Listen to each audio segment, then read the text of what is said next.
The roundtable, convened by the ICPC and supported by the Macarthur Foundation, was aimed at galvanizing efforts to combat corruption, which remains a serious threat to Nigeria's development.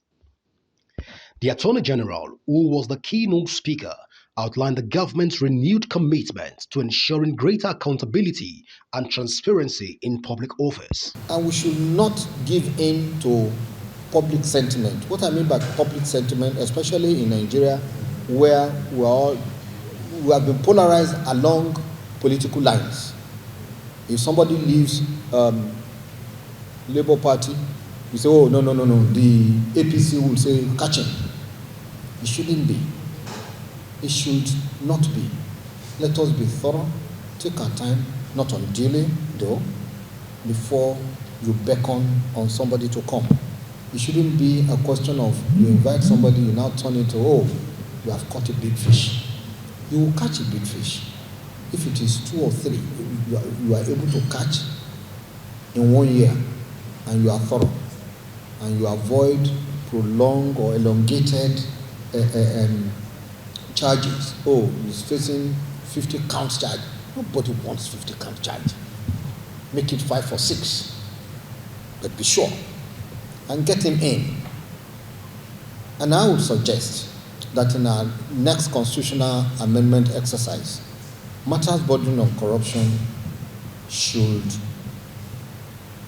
be excluded from the powers of prerogative of mercy. That is the only way by which we can learn.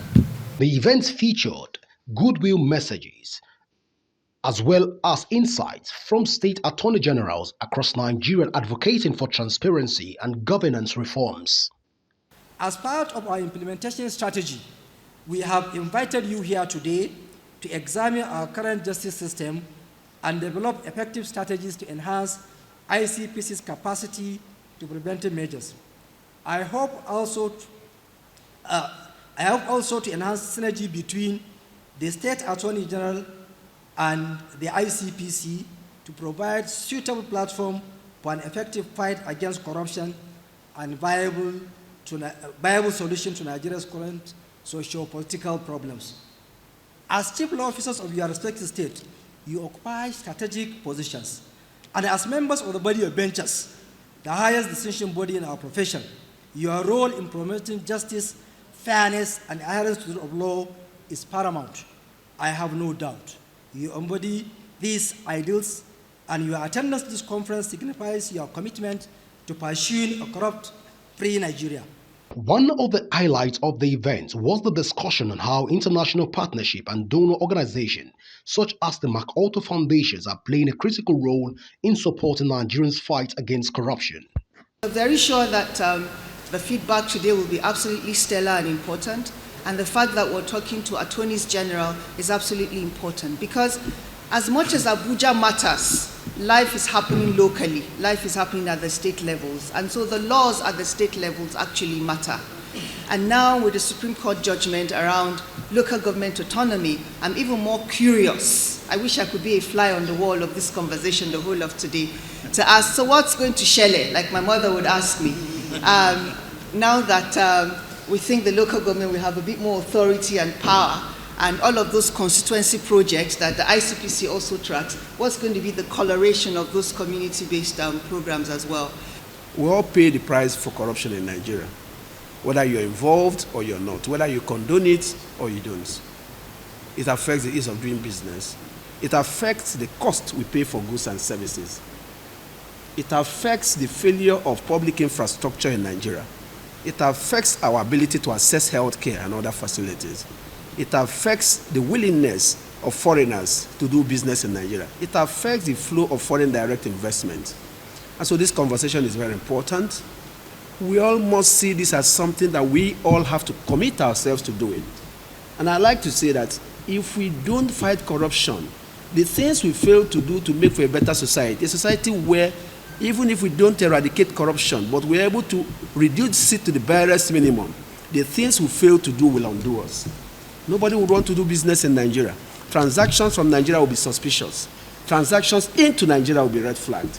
And all of us holding green passports in foreign airports will always be looked upon as persons who may likely be criminals or who may be thinking about committing a crime. And so I welcome this conversation and urge all of us that when we leave here, especially Attorney General of the state, we should go with a commitment that this is a fight all of us must commit to, and that this is something we must do our little best from our own little corners to ensure that we achieve some good results. At the end of the round table, participants agreed on a set of recommendations aimed at strengthening Nigeria's anti-corruption frameworks. The judgment was just passed, and every state is clamoring to comply with the decision of the Supreme Court. And there's a provision, I think, in our law, local government law, that provides that the state government has the power to checkmate what happens, the financial management of the local government. So I think with that, we'll be able to monitor closely how the money is being spent at the local government level. So we should move issues of corruption from mere discussions to action. In Oyo State, for example, we have an anti-corruption agency, Oyo State Anti-Corruption Agency, Oyaka, that is set up to do the same role, to perform the same role that the EFCC is performing at the federal level, to tackle corruption at our public sector organizations in Oyo State, every variant of corruption that you can imagine. And the agency is doing a very good job at that. In the case of Steel Group, she accepted to return 191 billion naira to government, but she was sentenced and convicted. Today she's an ex-convict. No governor have pardoned her or president. And you know the implication of someone, and that led to the collapse of Oshodi Bank. Today, you know her position, you know where she is. She did everything possible to escape conviction. In fact, the time came when she said, if I plead again, will you leave conviction and sentence me? So it's a very big problem. And I will go for plea bargaining because it is in prosecution that you agree to plea. But so far as the person is convicted, even if it is 1 day. The Attorney General of the Federation emphasized the importance of continued partnership between government and international organizations in ensuring that these efforts lead to tangible results. State attorneys at the event also stressed the need for more robust legal frameworks and effective judicial processes to ensure that corruption cases are swiftly prosecuted. And another thing that we looked at was on the matter of using technology to redress corruption. So I have various instances in the state, in Enugu State, where we're already deploying technology, all right, in the conduct of government businesses. It's called e-governance, and it has addressed to a very large extent the issues of corruption. We can even use the justice sector, where we're working on e-filing of processes so that you don't even have to interface with officials of the court to even talk about whether there will be corruption or not. There are issues that relate with misappropriation of funds. Now, when you come to Benue State, we have put together fiscal responsibility law. We have put together some laws that actually guide from the first release of the fund for a project to the last implementation of that project.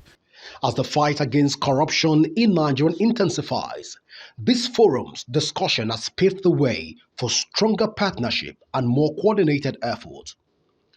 We will be monitoring closely the outcomes and updates from this forum. Godwin Sunday, reporting for Signature TV.